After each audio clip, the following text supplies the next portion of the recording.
Donc Vincent Furina, je suis le président des loups du Téméraire. Donc le NIP 2022. NIP, c'est pour non inultus premor, hein, on ne me touche pas impunément, ou en langage familier, qui s'y frotte s'y pique, qui est la devise de la ville de Nancy. Voilà. On a décidé de nommer cette manifestation du nom de la devise de la ville de Nancy, parce que voilà, qui s'y frotte s'y pique sur des jeux de bataille, on trouvait que c'était assez tout à fait adapté. Alors qu'est-ce qu'on trouve dans cette manifestation comme type de jeu? Alors l'idée pour nous, c'est déjà de nous réunir sur un week-end entre passionnés, de pouvoir échanger ensemble, jouer entre nous encore plus que ce qu'on fait habituellement les vendredis. Sur 2 jours, on a plus de temps, on peut sortir plus de choses, prendre plus de temps pour jouer, et on peut aussi faire découvrir notre passion aux visiteurs, aux gens de la métropole ou d'ailleurs qui voudraient venir un petit peu découvrir ce qu'on fait. Oui, c'est une manifestation gratuite, je crois. Oui, l'entrée est gratuite, donc n'importe qui peut venir voir un petit peu ce qu'on fait nous ou ce que d'autres font d'ailleurs, puisque hier on avait une association alsacienne, les Bob, qui étaient là pour présenter aussi un petit peu leur savoir-faire. Et alors, quels sont les types de jeux qui sont présentés? Il y a du jeu de figurines, il y a autre chose que du jeu de figurines? Alors, on a cette année, donc là c'est la 6e édition, donc on a maintenant commencé à reprendre, c'est quelque chose qu'on a voulu relancer il y a quelques années et qui perdure, et on a cette année au niveau du thème, on était parti plutôt sur cette année des créateurs de jeux. Donc on va avoir pas mal de personnes qui vont venir pour nous présenter des choses qu'ils ont créées, donc soit des gens locaux, nos amis de chez Furor Mundi par exemple, qui présentaient un de leurs nouveaux suppléments, ou des créateurs qui viennent de Paris, comme Brick Wargame qui est là pour nous parler de jeux d'une règle qu'on peut jouer avec des Lego. C'est original, oui. Voilà, original. On a Mahar Prod qui est là, qui est un sculpteur, donc en termes de création, c'est création et de règles, oui, et de support pour nos jeux. En termes de nouveautés, on a aussi des tranchées aux barricades, qui étaient là l'année dernière, qui nous ont présenté leur jeu en avant-première. Oui. Et là, cette année, il vient d'être financé, donc là, ils ont le matériel et ils nous le faisaient découvrir là sur la convention. Et après, on a également des tournois. Donc cette année, on était sur un tournoi de 9e âge et art de la guerre sur 2 jours. Donc pareil, plein de diversité au niveau des tournois aussi. C'est parfait. Eh bien, merci Président pour cette petite présentation qui donne du goût à la manifestation. Eh bien, merci d'avoir pris le temps de discuter avec nous, et puis à l'année prochaine, on espère, pour une nouvelle édition. Merci, à bientôt. Merci. Président.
Voilà, donc nous sommes toujours au NIP 2022 et je me rapproche du stand de Mahar Productions. Enchanté.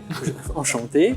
Joseph, il me semble. C'est ça, Joseph. Je suis allé un peu sur ta chaîne hier soir pour voir un peu ce que tu faisais. D'accord, merci. Parce que je ne te connaissais pas et j'ai découvert un peu tes produits hier et je suis tombé admiratif devant notamment ce fameux nain à la tronche pas possible. Oui, ça, je me suis inspiré de mon nez. Non. Et donc, je suis un peu étonné parce que c'est vrai que j'ai jamais trop rencontré de sculpteurs. Ouais. Et je vois que tu es encore aussi traditionnel dans ta façon de travailler, ce qui est un peu étonnant par rapport à tous ces nouveaux logiciels un peu. C'est vrai, ouais. On a l'impression 3D qui arrive et tout. Bon, j'en fais un petit peu sur les commandes. Ouais, t'en fais également un petit peu. Ça m'arrive de pouvoir customiser un petit peu en impression 3D sur une commande en particulier. Mais par contre, en matière de production personnelle, je reste en traditionnel. D'accord. Et dans ta façon de travailler, donc. Comment tu penses, tu réfléchis tout ça en amont, tu fais des croquis, Pour mes gammes perso, alors j'ai souvent l'idée dans la tête, donc du coup je peux partir sur un croquis, parfois non. Mais souvent il y a quand même un croquis à la base, et puis notamment d'ailleurs je l'ai fourni dans les petits sachets, il y a des petits croquis à l'arrière. Ouais. Mais sinon, ça dépend du client en fait, il peut me demander de faire un croquis au début, sauf s'il a un concept déjà tout fait à me proposer. D'accord. Et après on part soit sur une sculpture complète, soit sur une modification, voilà, ça dépend de ce que la demande veut. D'accord. Au niveau de ton parcours, je regardais justement tes vidéos, elles commencent certaines à dater, donc du coup j'imagine que tu es dans le milieu depuis déjà un petit moment. Alors la société en elle-même, Mahar Prod, c'est 11 ans déjà. 11 ans. Ça fait 11 ans que j'avais lancé ça en 2011. Au début c'était de la petite customisation de personnages pour les personnes, enfin les potes, les particuliers et tout ça. Ouais. Et puis petit à petit je suis parti sur une première figurine que j'ai fait mouler, une deuxième, puis une troisième, puis de la sculpture plus complète en fait.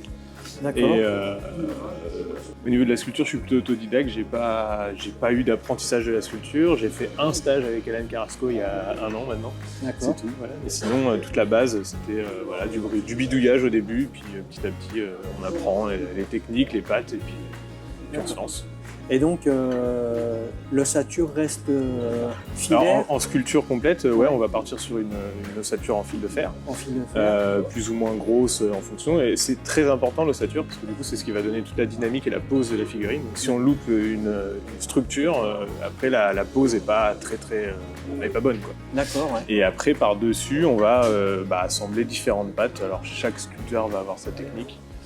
Moi, je suis plutôt au début green stuff, parfois full green stuff quand j'ai le temps de travailler sur des petits détails. C'est une pâte qui va sécher à l'air. Et après, sinon, des pâtes qui se cuisent au four pour travailler encore plus longtemps. D'accord, d'accord. Et je voyais sur un petit projet, là, je le repère, c'est le petit gobelin. Là, ouais. Avec son épée, tu étais parti sur un gabarit papier que tu as enrobé ou recouvert de green stuff Alors là, non, c'est de la carte plastique. C'est du PVC expansé. Ouais. D'accord.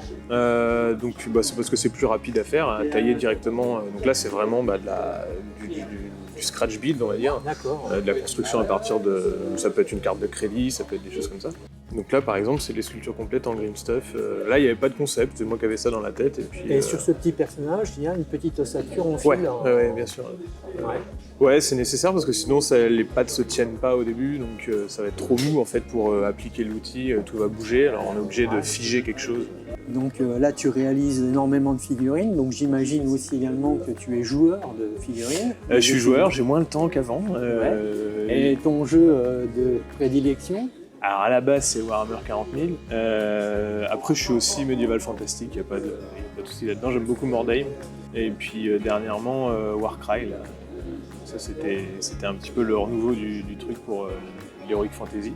Okay. Et non, au niveau jeu là, tout nouveau je me lance sur Conquest, si vous connaissez. Ah oui.